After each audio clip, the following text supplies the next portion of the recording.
Okay, so let us continue our topic about the triangle inequality theorem. So this is the second day of our topic. So this time, mag-focus tayo anak sa tatlong theorem. Okay, given inequalities in one triangle and given inequalities in two triangles. So this time, ito muna tayo. Given tayo ng one triangle. So we have four theorem. The first one is what we call the SI or side angle theorem number 1. The second one we have the angle side, that is theorem number 2. The third one, ito yung topic natin kahapon. Okay, which is the theorem number 3. The sum of the two sides is always greater than to the third side. And the last theorem, we have the exterior angle theorem. So magpo-focus lang tayo dito anak sa tatlo.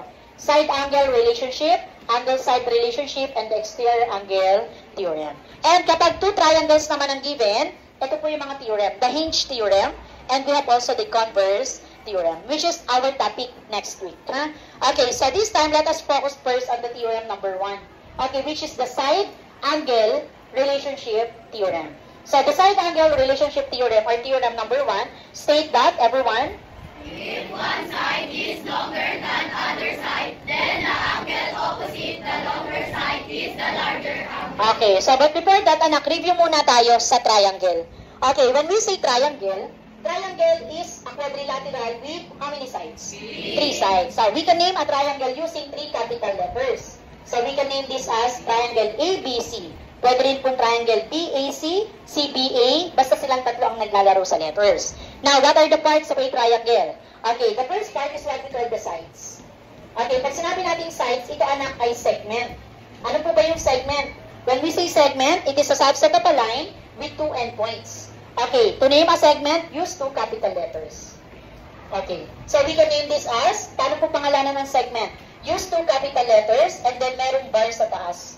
Okay, we can name this as, or we can read this as, segment AB. Ma'am, pwede po ba maging segment BA? Yes, pwede po magkabaliktad. O now, based on the given, we have triangle ABC. Again, how many sides do we have? 3 sides. So, I will name the first side of the given triangle. The name of the first side of a triangle, we have triangle or segment AB. Ito po yung first side. Okay, o name the second side of a triangle. Yes, anak? Segment? Segment B. Okay, very good. We have segment BC. And the last side is, there's here? Segment C. Okay, segment CA or pwede rin segment AC. So this is the first part of a triangle. So another part, we have the angles. Okay, ano po ba ma'am yung angle? Ang simple ng angle, anak, ganito po. Yan, para siyang greater than. Pero ito ay naka-flat sa baba. Okay, ito po, ganito. Yan, naka-flat itong base natin.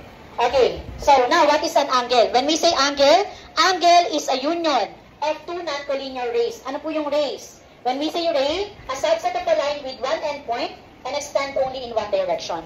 Kapag meron tayo anak dalawang rays, makaka-form na tayo ng angles. And then this is an example of angle. Now, how to name an angle? We can name an angle using 4 ways, 4 method. First, using 3 capital letters. Okay, for example, we can name this as angle A, B, C. Or angle CBA.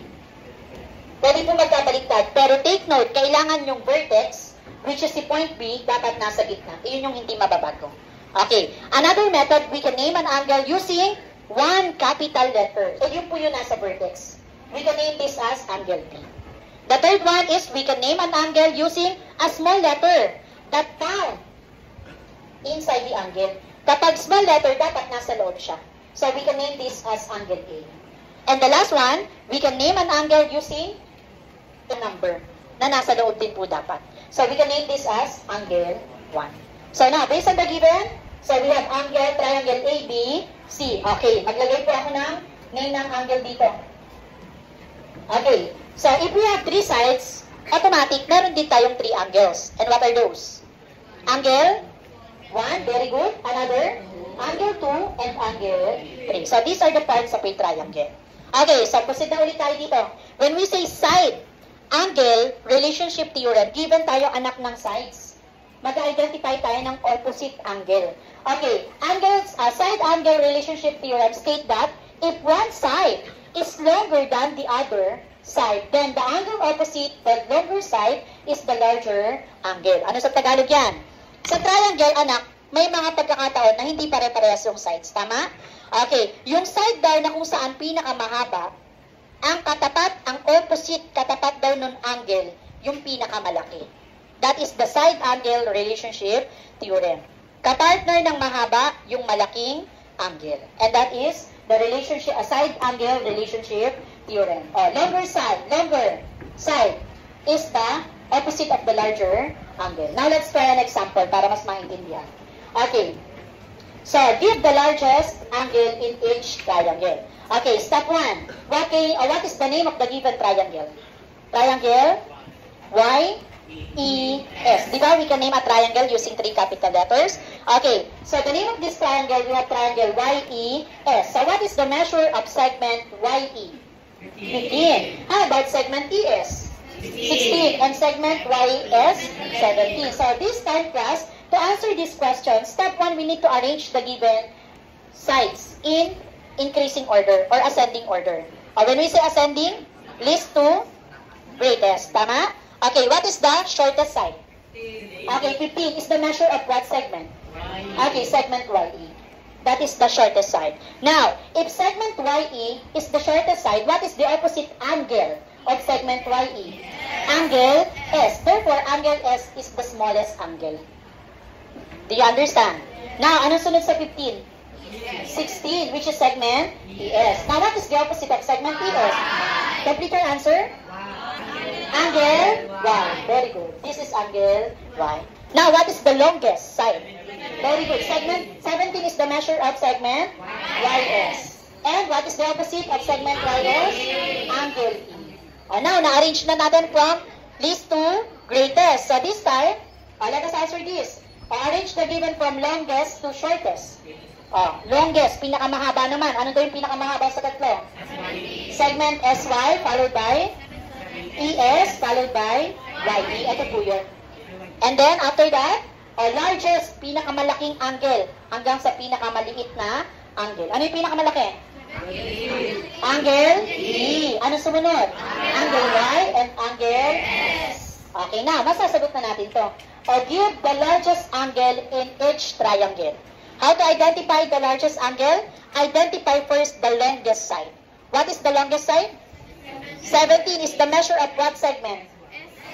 Okay, S, Y or YS. Now, what is the opposite of segment YS? Okay, therefore, angle E is the largest angle. Because the opposite of angle E is the longest side. Do you understand? Ang technique dito, may tuturo ako sa inyo. Ang triangle, we can name a triangle using how many letters? 3 letters, di ba? 3 letters lang ang lalaruin natin. Kapag sinabi nating segment, 2 letters. Pag sinabing angle, 1 letter, di ba? Pwede 1 capital letters. Dito, anong ginamit na letter? YE.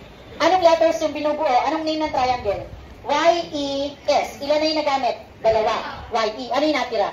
S. In. Diba?